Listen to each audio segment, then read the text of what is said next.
Kasih karunia dan damai sejahtera Allah Bapa kita dan anaknya Tuhan Yesus Kristus menyertai saudara. Amin. Shalom, saudara-saudari yang terkasih di dalam nama Tuhan Yesus Kristus. Senang bisa menyapa saudara di tempat saudara berada hari ini, dalam dimensi yang berbeda tetapi dalam dunia yang sama. Sebagai insan yang diciptakan untuk Tuhan, sebelum kita melakukan rangkaian aktivitas kita pada hari ini, marilah kita mengawalinya dengan mendengarkan firman Tuhan. Selamat pagi, Bapak Ibu dan saudara-saudara semuanya. Bacaan firman kita di pagi hari ini tertulis di Mazmur 29 ayatnya yang 11. Demikianlah firman Tuhan. Tuhan kiranya memberikan kekuatan kepada umatnya. Tuhan kiranya memberkati umatnya dengan sejahtera. Shalom. Saudara-saudari yang terkasih, kita pasti memahami dan mengerti bahwa apa yang kita lihat pada saat ini, segala aspek ruang yang kita telah tempati dan diami sejauh ini, ternyata berasal dari ketiadaan. Bahwa hanya Allah lah yang mampu menciptakan dari yang tidak ada menjadi ada. Atau kita sebut dengan istilah ex nihilo.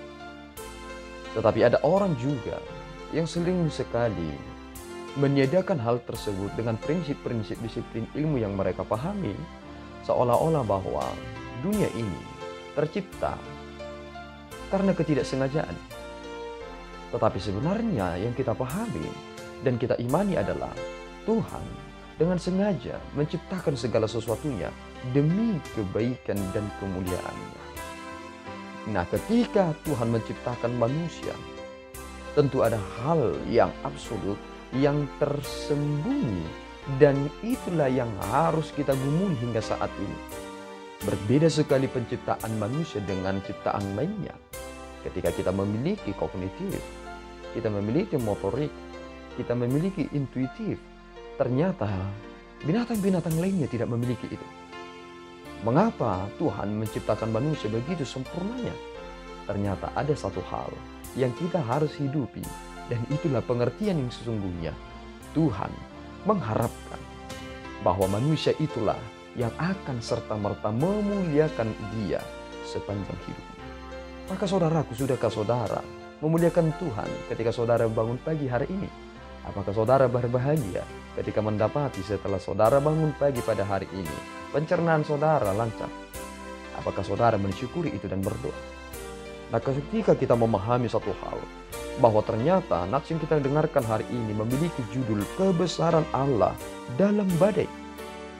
Tentu ketika peristiwa air bah terjadi, yang berdaulat, yang memiliki otoritas di atas dari air bah adalah Allah sendiri. Dalam segala peristiwa-peristiwa yang ajaib, ketika gempa bumi yang dahsyat, tsunami berpuluh-puluh meter tingginya, bahkan beratus meter, siapa yang berdaulat di atas itu? Allah sendiri. Sehingga ketika Tuhan bisa meredakan hujan, Tuhan juga bisa menurunkan air bah. Jika Tuhan bisa membuat cuaca mendung, Tuhan juga bisa membuat cuaca begitu terik. Dan Tuhanlah yang memiliki otoritas dalam segala hal.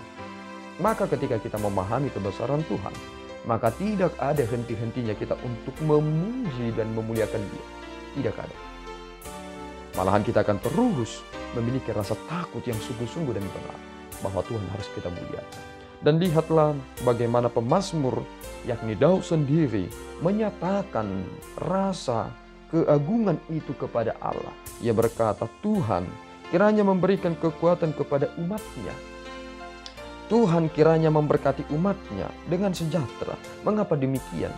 Karena ternyata kekuatan yang sesungguhnya berasal dari dalam. Siapakah yang mendorong kita untuk memiliki masa depan yang terbaik? Ternyata Roh Allah menuntun kita dari dalam. Tuhan buat pikiran kita tetap berada di dalam, tidak berada di luar. Sehingga ketika otak kita berada di dalam, maka itu terlindungi. Dan ternyata di sanalah tersembunyi berbagai macam perjalanan kehidupan ini yang membuat interaksi yang baik, yang membuat intuitif yang benar, dan bagaimana kognisi kita terus memberikan kita pengertian-pengertian yang baru. Semakin banyak kita membaca buku, bukan semakin besar otak kita atau semakin berat. Malahan kita mendapati diri kita masih tetap. Meskipun kita mengangkat beban atau buku 100 kg, ternyata ketika kita sudah membaca itu semua, otak kita bukan menjadi 100 kg. Kemanapun kita akan menikmati hidup kita. Mengapa? Karena kita tidak terbentur dengan otak yang terlalu besar yang membuat kita sulit untuk bergerak. Maka saudaraku, kekuatan itu ternyata berasal dari Tuhan. Dan itulah yang harus kita minta. Jangan meminta kekuatan dari dunia ini. Bisa saja ada orang memiliki kekuatan dari dunia ini, memasukkan itu dalam dompet mereka, seolah-olah mereka bisa ditebas. Padahal sebenarnya itu adalah suatu tindakan kebodohan. Mengapa saudara harus memiliki itu? Jika saudara memiliki kekuatan yang tak terbatas itu, saudara memiliki hal-hal yang positif dalam diri saudara. Itulah dampak yang kita harus menyatakan dalam kehidupan ini.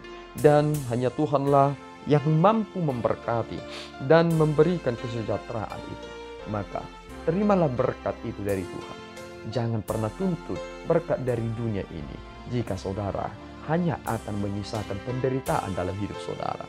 Orang yang korupsi seolah-olah mereka melihat berkat dalam uang yang berkelimpahan itu, tetapi mereka sedang mencoreng nama baik keluarga mereka, dan anak-anak mereka akan terus diintervensi oleh masa lalu yang telah diperbuat oleh orang tuanya. Maka bersyukurlah hari ini dan nyatakanlah kekuasaan Tuhan itu dalam kehidupan saudara. Amin, kita berdoa. Ya Allah Tuhan kami bersyukur atas anugerah-Mu. Terima kasih Bapa atas tuntunan firman yang boleh kami dengarkan hari ini. Kebesaran, kemuliaan, dan keagungan adalah bagi Tuhan. Dan karena Engkau adalah Tuhan yang Maha Kuasa, kami memperoleh kekuatan dan damai sejahtera serta berkat itu. Pelihara hidup kami Bapa, sehingga kami mengerti bahwa Tuhan adalah segala-galanya bagi hidup kami. Terima pujian kami Bapa, dalam Yesus kami berdoa dan mengucap syukur. Anugerah Tuhan kita Yesus Kristus, kasih setia Allah Bapa, dan persekutuan Roh Kudus menyertai saudara. Amin. Tuhan Yesus memberkati.